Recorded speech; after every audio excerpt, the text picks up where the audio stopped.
Good morning, everyone. Welcome to this very special episode of Cup O Capital. We're so excited that you're all joining us today. Um, we have, as you can tell, a different guest. So, welcome, Sherry. Got your coffee? Yes, I do. Awesome. And it's very much needed. Very much so, exactly. Well, for those who are tuning in this morning, Sherry's with us because Becca Bailey is actually working with the Clean Elections Commission this week on filming the ASL candidate guide this week. So we're pretty excited that the commission is partnering with the Clean Elections Commission for the second time on that ASL guide. So we're pretty excited that Becca's helping out with that.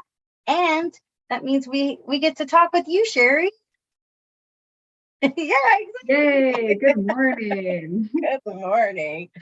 All right. So what you want to start with today? Well, first of all, this is my second cup of capital. Right. So I'm going to get another sip and then get going. My brain will finally wake up and be ready. That's right. Well, while you're breaking up, I just want to, I always like to show my coffee mug. And so this one's for everybody out there. And it says, you have a special way of making people smile. And that's what I feel about you, Sherry. Oh, so sweet. Thank you so much. All right. Well, good morning, Arizona. I'm thrilled to be back, to be here to talk with Betty. Today's a little bit special too. I'll speak about that at the end. But now let's talk about the juicy stuff. The juicy stuff that's happening at the Capitol. I mean, it's never a dull moment. We never know what to expect. You know, what the latest, biggest situation was going to come up regarding the budget. Here in Arizona, and let me clarify that for the audience, we are talking about the Arizona legislature, Senate and House. I don't want to confuse everyone with Congress. We're talking about Arizona State specifically. That's it. Well, we actually had a show last night about that. The January 6th panel, the interview that occurred last night, where they discussed what happened last January 6th. So we are not going to be talking about that here this morning. Okay, so what's happening here on the Capitol? Okay, so at our Capitol in Phoenix, we are just like budget. It's budget watch. It's the countdown. It's June 10th today. June 30th is the end of the fiscal year. We don't have a budget, but this is the first time in my many years down at the legislature where I have seen one budget get introduced and fail in committee. That was back in April, which we all talked with the viewers about that. And then this week, they shopped around a budget spreadsheet, essentially, of what they wanted to fund with some of the members in the Senate. And that got hot and heated. And one of the senators stormed out and said he cannot agree with what's being proposed in that budget. So yeah, we're back to it seems, to the drawing board on the budget. And I'm sitting here going, okay, what do we do? When are we going to get this budget?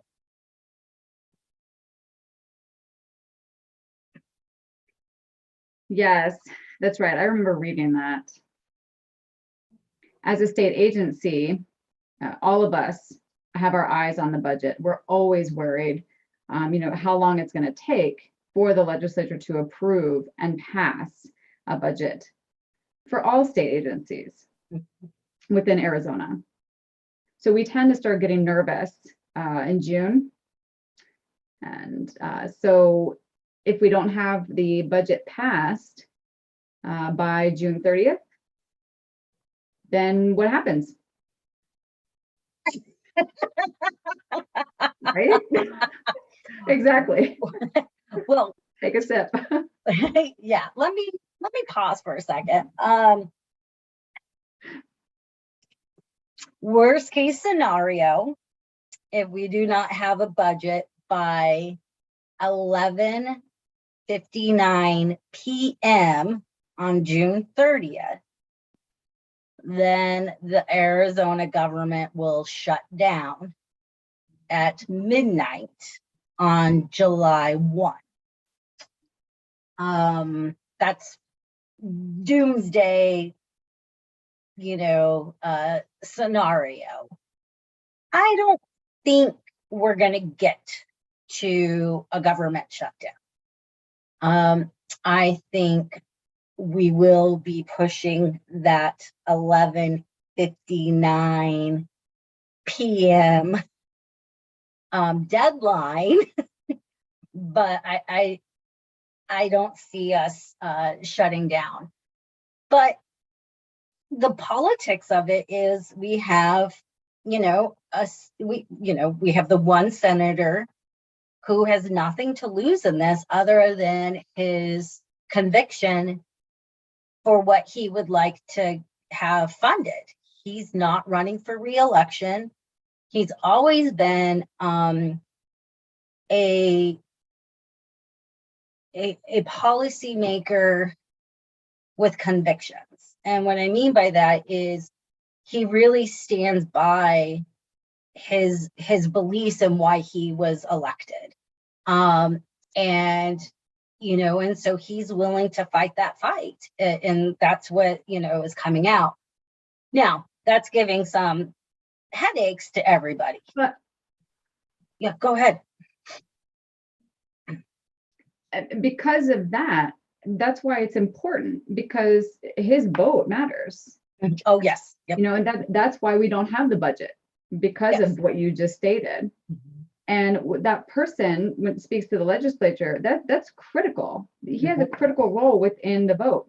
So that's why we're at a standstill.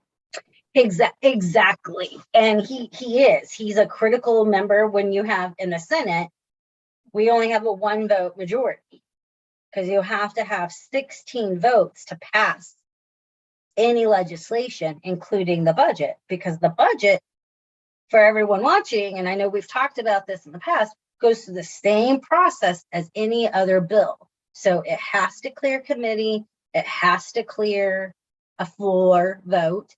And so when you only have a 1-vote majority, the leadership has to have either him or they have to negotiate with some of the Democrats. So and so that's where majority leadership is at in the Senate. Now over in the House, you have a 2-vote majority, because you have to have 31 votes over there. And so the House has their own dynamics going on, but one person is holding up this whole process. And so, that's frustrating for a lot of people in all of this, but it goes back to, here we have a couple of members. There's another member who's a Democrat, but he's purple. He votes Republican sometimes because he's in a purple district. He's not even on board with the budget. So if they can't, so they really need to appease those two people to get the votes. And then that over in the House, they've got a couple of members that they have to appease over there in their caucus.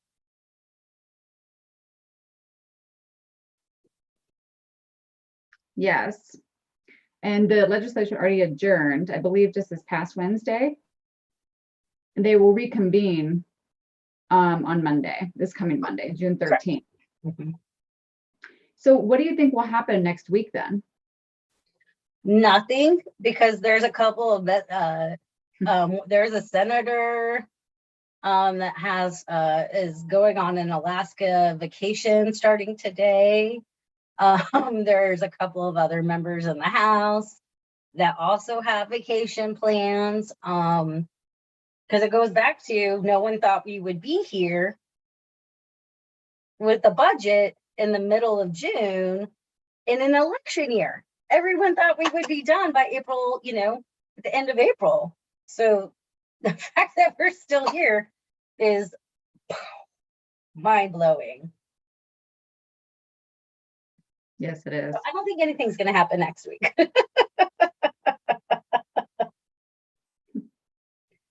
But it's interesting how politics or politicians play around, with some of their schedules. Like, for example, vacationing, even though they're elected officials, and if they can't get the vote, hopefully, then that means the week of June 20th. Hopefully we'll have something. I'm going to lose sleep that week. I'm definitely, if nothing happens, I'm going to definitely lose sleep. So I'm looking at the calendar right now. I think you're going to have some budget negotiations happening this coming week. You may see a budget drop the week of the 20th, but I would say gun for the 27th, the week of the 27th. Yeah. That's So, tight. Yeah, if I was a betting person, well, hey, you know what? That reminds me. We have passed online gambling in Arizona. So what if the casinos do odds and allow people to bet when we're going to have a state budget? I wonder how much money and revenue we can bring in that way. Oh, that's great.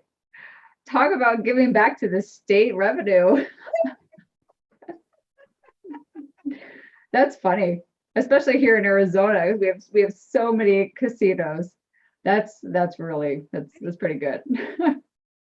Well, if anyone's watching, I get some money from that idea. Give me a Exactly, right. It was a brilliant idea. Okay, so now let's talk serious. Yeah. Okay, so it's hard to predict the budget. You're right. Next week, I don't predict anything happening. Maybe, talking behind the doors, so to speak. Maybe some negotiations happening. Who will support it, who will not.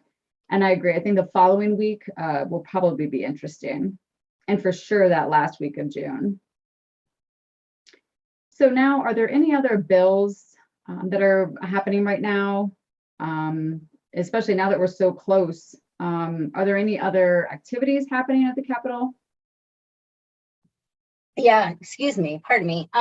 So of the bills like we're tracking, for example, Senate Bill 1651, which we've put in our legislative updates, that is a bill that it requires access to provide a report on data and demographics related to severe mental illness services. We have worked with the sponsor and Access on amending that bill to include language around collecting data related to accommodations and complaints related to lack of accommodations for deaf, hard of hearing, and deafblind. So that amendment actually was approved by the House, and the full engrossed bill passed third read this week, and now it's transferred back over to the Senate for a final reading on a final reading calendar. So that's good news for us, because it goes back to this, everything that we've been talking about is we really need to get a handle on government understanding their requirements for providing accommodations, and especially when our government does public-private contracts, that these private entities that are contracting with the government have a responsibility to follow the Americans with Disabilities Act. So that's a pretty big deal for us. And I think it's good that we have the support, not only from Access, but also from Senator Bartow and Representative Osborne for our amendment on that.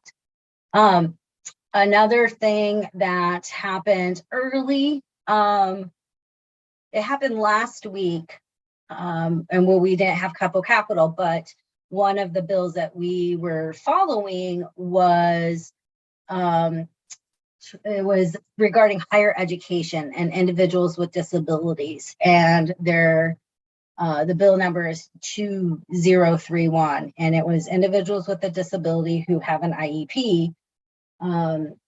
This bill required essentially the community colleges and universities in Arizona to work with students on their accommodations request. And this is really important because not all students will go from high school to college. So if they have an IEP that's from 3 years ago, the schools were requiring an IEP, but it's like, well, I haven't been in school for 3 years.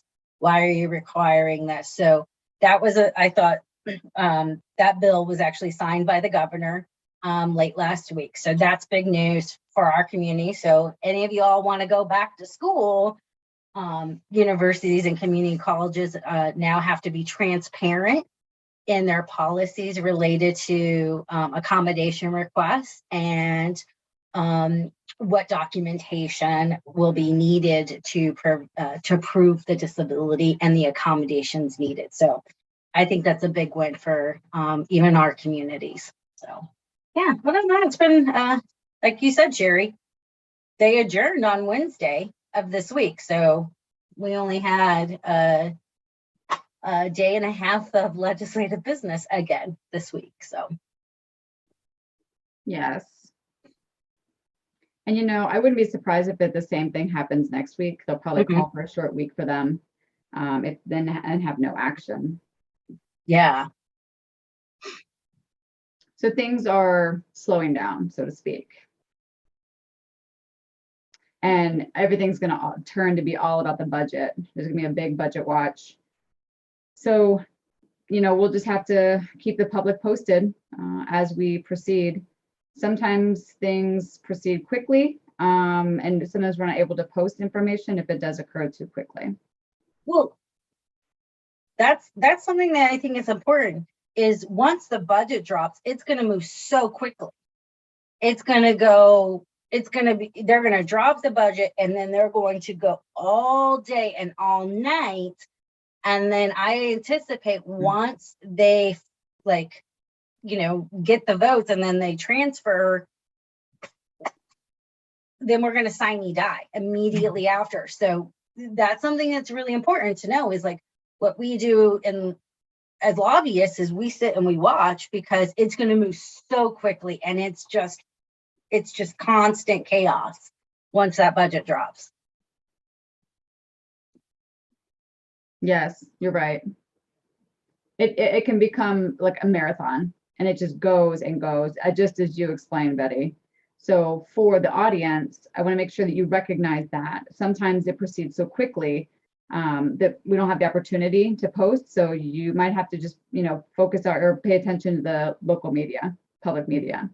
So now let's talk about our budget within our agency. We don't predict any concerns or impacts on our budget as of this week, correct? You've checked into it and we're all good, at least so far, right? Yeah. I checked in with with staff and with the key members that we needed to. Everyone that I've spoken to is that our budget asks are good to go. I just have been the squeaky wheel because we're a smaller agency,